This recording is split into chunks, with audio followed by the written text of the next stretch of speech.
elected. That was 2011 under NCP, and I was privileged to watch some of those things that happened to you, the declaration, the campaigns, and all that.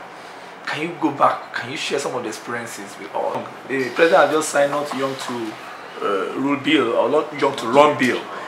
Now, when you are doing that sacrifice, a lot of people say, "Oh, why will he do that?" Just a common journalist, a media, and I said, "No, he's sacrificing. It might not be Chimamanda that will be president. It might be people like us, because some Jesse Jacksons and some other people sacrificed before Obama came and took the glory." So, but now looking at it with very few of insight, what were it like?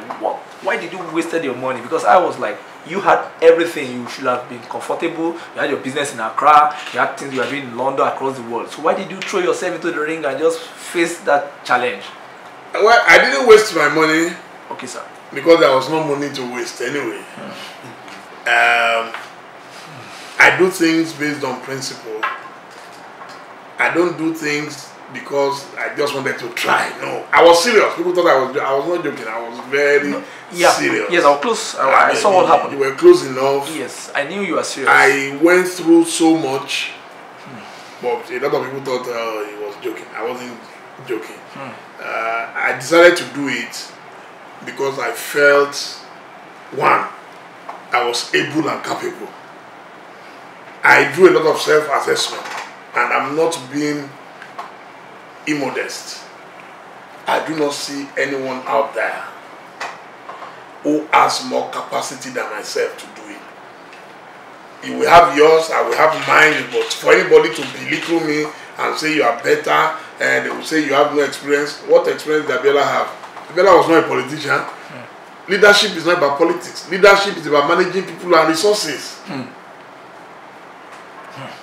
So, I've managed people, I know, look, if you can be a publisher of international repute, media is like gambling. I call it the ultimate casino.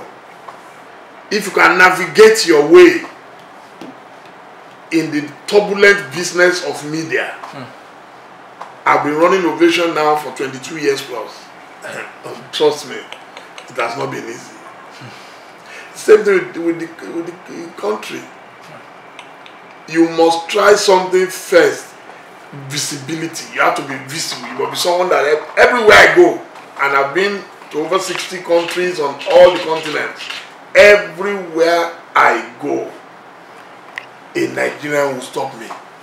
On the plane, on the ship, wherever they will stop. Oh, you are, even last week on the plane from Paris, someone was like, "Hey, you are Mr. Ovation." I said, "Yes, I work for Ovation, but I'm not Mr. Ovation."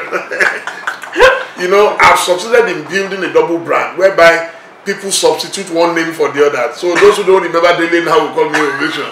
And when you say Ovation, your mind goes to Dele. It's like Richard Branson and Virgin. Yep. Or Bill Gates and Microsoft. So that's the way my life is. And trust me, it is not an easy thing to achieve.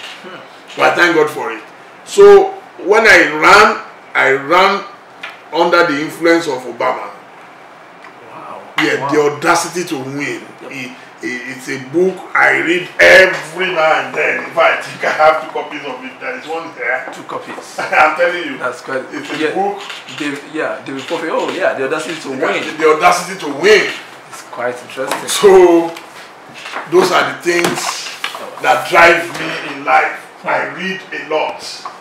I pick. There's audacity. This is life, wisdom. Yeah. This one. When you talk about life, wisdom, it's a way for you. Andrew Zuckman. It's a way for you to Zuckerman. handle life. So I had read a lot of books on Obama, and that seriously influenced me. I've read 48 Laws of Power. That's Robert Greene. Yeah. Robert Greene. Those are, I read. This is a I sit here. And I read. You can see Obama. Yes, sir. I have so many yes, things. that's almost like. In fact, this is the latest one, sir. That's the bridge. You see Obama. See, I have some other Obama somewhere there. Yeah, David Remini. So Bill Clinton. So when people say I'm an intellectual to the core. Yes, sir. Okay, this is When you look at, when you look at Clinton. That's by Nigel Hamilton. Yeah. Yeah. It's quite very interesting. Yeah. These are books, sir. These are Yes. look. So I read all these things. Yeah. For me to gain experience I think this is the greatest of them all, really. in my life. Yeah. Of course, you can see. Yes, sir. Oh yeah. I have this. My life. With the, Yeah. This I have. if you look at Trump, even Trump, Yeah. I didn't know anybody. Donald Trump. Yeah, hey, the presidency is something that interests me. And people ask me, Yes, sir. this is, Yeah. you can see even Obasanjo, Yeah, the everything about him. yes. That you criticize so much. I have this in my library. So I read, this is great. I read about leadership. Even from Obasanjo that we all criticize so much. You know? This is Rudolph Giuliani. Yes, Giuliani. Hillary Clinton. The former New York mayor. Yeah. Okay, Hillary. That's a very You interesting. can see Hillary Clinton. Yeah, leadership. Yes. I love books. I'm very, very greedy No, about books. yeah, the intellectual. Very, very, very greedy. This is very unique, sir. Yes. Even Ronald Reagan. You can see different American Presidents, Yes. leaders. Yes, Ronald Reagan.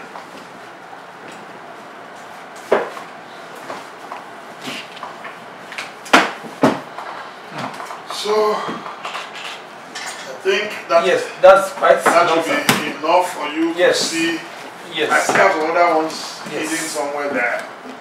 So I want to ask, sir, Yes, sir. you have a home in Accra.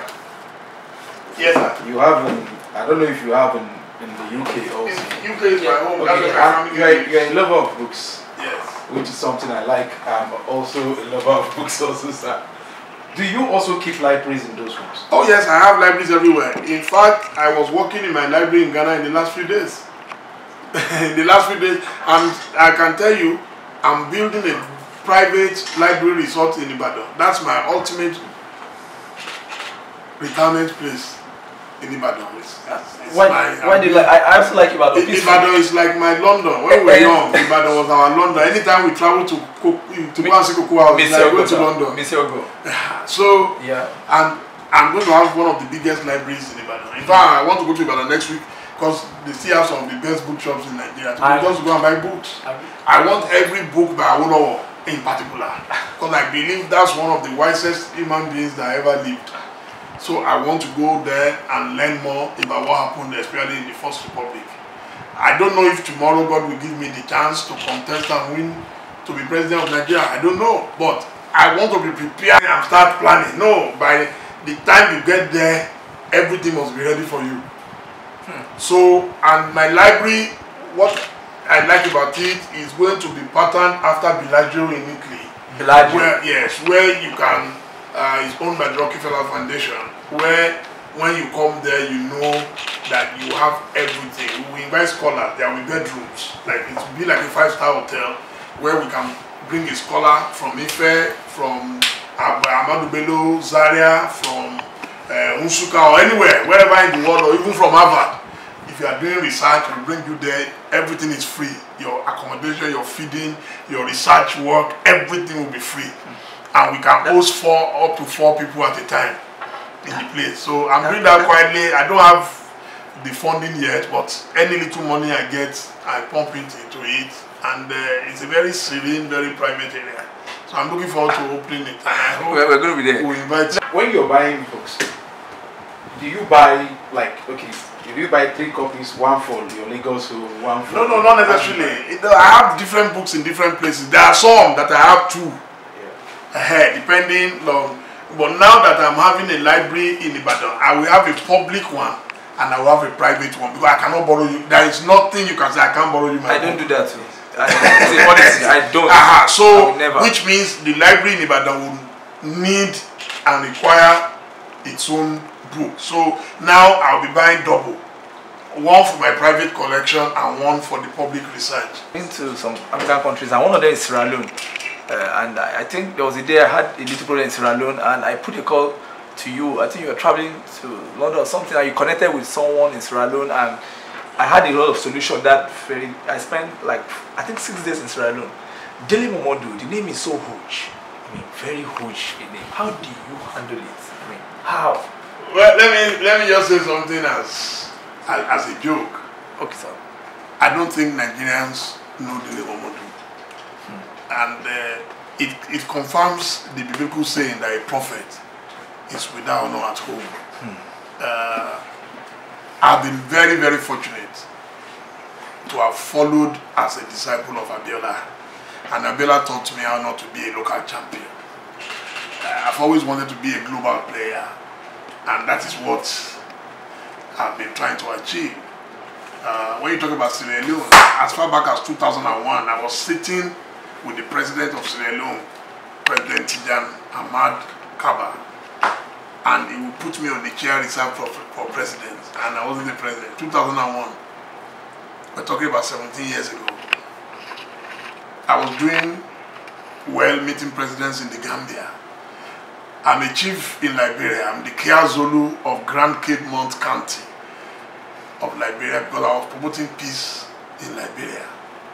In fact, I became a chief in Liberia before President Johnson Sirleaf became a chief in our own country. I was sitting in the company of the traditional chiefs of Liberia. I used to go in the bush in Sierra Leone as far as Port Loko, Mange, meeting Nigerian ECOMOG soldiers, the peacekeepers. On one occasion, the United Nations gave me 50 armed soldiers. You can find it on YouTube. If you go on YouTube, type the enchanting word of Dele Momodu. You see loads and loads of videos about my activities. But I think I was ahead of my time in 2011. Yep. Nigerians didn't know me. They know about Dele Momodu and Ovation, but they didn't know about my political background. I've been in politics since 1982. And I used to tell those who are close to me that even I heard Jonathan came into politics around 1998, so which means I'm 16 years his senior in politics. At the age of 23, I was already a private secretary to the then Deputy Governor of Ondo State, Chief Akamaburewo, when Ondo State was a combination of Ondo and Ekiti. There is hardly any political figure in Nigeria that I don't know and who does not know me. That it is impossible. And I play my roles behind the scene. There are things I do behind the scene that nobody would ever know I operate at that level.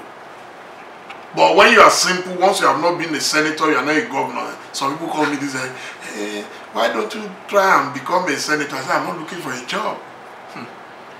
Okay, so why do you want to be president? Because I know that what we need and what we lack in Nigeria is one man, the president. Executive power. Oh, people say, oh, Fashola is not performing in Abuja. He can't perform because he doesn't have executive power. It's true, sir. It's not his fault. I went to his office one day. I was so worried.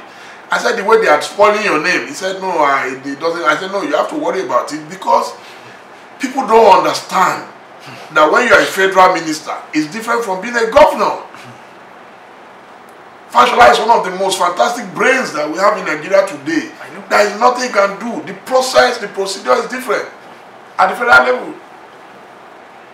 So I've been doing all these things. I'm studying country to country, and I have access to those who can make things happen. The young men who fix the electricity in the Gambia, who fix electricity in Senegal, I know all these guys. They don't have two heads. But you need a leader who has the vision and has the courage. You can have the vision, you don't have the courage. Yes. You can have the courage, you don't have the vision. You must combine the two. And you must start from day one. You must hit the ground. That's why I wrote that desperate memo to President Buhari when he was taking time before announcing his ministerial appointment. And he invited me, yes, to come and see him. And I told him, I said, look, there is no time. That was when I knew we were losing it.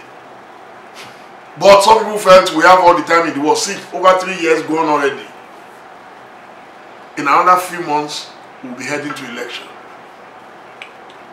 So I pray that Nigerians would see the wisdom in choosing the right people at all levels. So will you rightly come back again, because we are thinking that all soldiers should not just die easily, you know. We're thinking that. Well, I'm not no soldier. I'm just a journalist. Yes. And I want to tell you that I'm not God. I cannot say anything is impossible. I will be very, very delighted to lead Nigeria. Because I know I will lead Nigeria to victory. But if I will run or not, if I see good materials, I don't have to run. But what I'm seeing are politicians. And what Nigeria needs is not. Look at Lagos State. Why do you think Ambode is performing? Ambode, because he's not a politician. I've read you almost for. Politicians will trouble him. They will try to mess him up, but God will protect him. It's true. That's my view. Every day people say, Ambode, we did this. I said, look, the man is performing because he has a clear. From the very first day I met him, before he ever became governor, I was one of the first people invited to a meeting. I was in Ghana when he called me and I came. And I looked at him and it's like a football match. When they announced the team, I said, that fullback is very weak. Oh, they lack striking force. That's how governance is. From day one, once you see the team of a government, you will know if they will perform or not. Trust me, if I am the president of Nigeria, I will not worry about second term. The moment you start worrying about second term, you will have to compromise too many things. One term is enough. That if I go out my way, we'll change the constitution. One term of 5-6 years. That's all. Most people derail during second term. Because they think they have done it before, next one, I don't have any election to win. Then you start relaxing and people are messing up around you, you know. I pray for Buhari. I pray that God will give him the wisdom to finish his first term. And if God gives him the second term, I pray that God will give him the power, the energy, the strength, and the vision, and the vigor to deliver. Because Nigeria is not easy. I don't envy him at all. You are launching 3 books to honor Bashorun Abiola. That's 20 years after his death, and 25 years after June 12th. Then you are bringing a whole of, maybe I call them star reviewers. You're bringing a journalist, Dr. Ruben Abati, to review The Pendulum, Volume 1, the writings of Dele Momodu. No, he edited the book. Okay, yeah. Chebadeni will review the first. Okay. Samukora Ole will review the second. And Ijoma Nwogugu will review Fighting Lions, which is an account of my presidential campaign. A lot of people thought I was joking. When they read that account, they will know what I went through. So when you now see the young people now who say they want to run, they also have a lot to learn from it. The process is long. It's just like the book by Mandela, A Long Walk to Freedom. It's like that. Who among them do you see? We have Omar Shore, the founder of Sahara Reporter. We have Chris Mogalu, a former deputy governor of Central Bank. Then we have Fela Drotoye, an entrepreneur. Do you see prospects in any of these 3? I mean, and what do you see? There are prospects in everybody. Okay. But without mincing words, I believe it's going to be tough for any of them to win. The way Nigeria is configured today, and based on my own perspective, a miracle can happen, but it's going to be very tough. You see, even in America, for Trump to win that election, he had to hijack the Republican Party. If you don't belong to either of the mainstream parties, of course there have been exceptions, like in France, where somebody was a virtual, Macron, you know, an independent candidate, came from nowhere, formed his own, and then because people were frustrated. Yes, Nigerians are frustrated, but I don't think Nigerians are frustrated enough to ignore Buhari and ignore whoever PDP fails. I think it's still going to be majorly between APC and PDP. They are likely to dissolve or combine with some other forces from other parties, but I know that it can only come from. You see, it's a game of number, and I always say that the biggest political party in Nigeria are the floaters. Floaters. And they are the ones that Showore and Co are targeting, but those floaters are not organized yet. If they can galvanize the floaters, to vote for them, then they have a chance. But I am not convinced that the floaters are ready or that they have the material resources. Because people think when you talk about money in politics, it's about bribe. No, the logistics. It would have cost Buhari over 20 billion naira just to pay agents nationwide. Where are they going to get the money from? Today, whether you like it or not, the richest states, apart from Lagos, are all in PDP control states. South-South. South-South. Delta. No governor today can afford, is it someone who has not paid salary, who will go and bring 5 billion to come and fund an election? You can't do that, you understand? So, when you look at it, it's a combination of the popularity of the candidates. Buhari is still the most popular. He has his catchment area. Minimum 10-12 million people are somewhere waiting for him. So you now have to build your own. And meanwhile, 6 months, 8 months to election, the other side, they are yet to pick their candidate. We know candidate Buhari in APC, if he doesn't change his mind last minute. So his own is guaranteed and it's already moving around.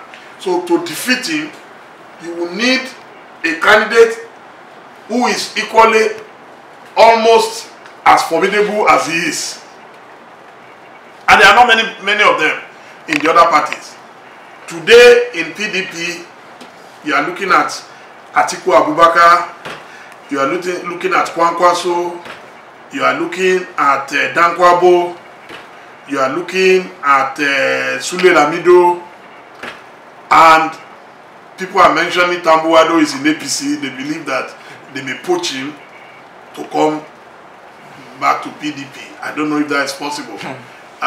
So those are the people. But among them, maybe, okay, Saraki too wants to be president, you know, but what they have done to him in APC is they are hacking him down viciously, savagely, relentlessly, that look, we will weaken you to the extent that you will forget about the idea of wanting to be president. So it's going to be tough in the next 6 months to build a new formidable. I think the only one who is ready among them is Atiku, because he's been at it since 1993. 25 years is a long time. And you see, from my experience of politics, if you look at Liberia, where George Weah today is president, if you look even at Nigeria, where Buhari is president, if you look at Ghana, where Nana Akufo-Addo is president, you will realize that they all have something in common. Whoever is consistent and persistent about wanting to be something gets it ultimately. If Atiku gets that ticket, I will not be surprised if he becomes the next president of Nigeria. How do you because he has combined, he has what I call cumulative experience and exposure. Yes, it's cumulative. 25 years is a long time. He has built, he's one of the few, like Abiola, who now has friends in virtually every state in Nigeria. So the only thing that I say about him is the age factor, that it means we're going to have another man who is over 70 as our president. But that's the sad part of democracy, is who the people want that matters. I alone cannot say because I don't want an old man. I would prefer a younger person like Donald Duke and all of them. But the way I'm looking at it, it may be Atiku versus. I know a lot of people in PDP who don't want Atiku at all, but it's looking like they don't have a choice. You see, because if they present, it's like go to the World Cup, and you just go and bring some juveniles who know nothing, who are chicken-hearted, they don't have the watches. The more I think of it now, the more I see an Atiku Buhari fight. It will be a big fight. In Nigeria, epic. It will be epic. We're watching.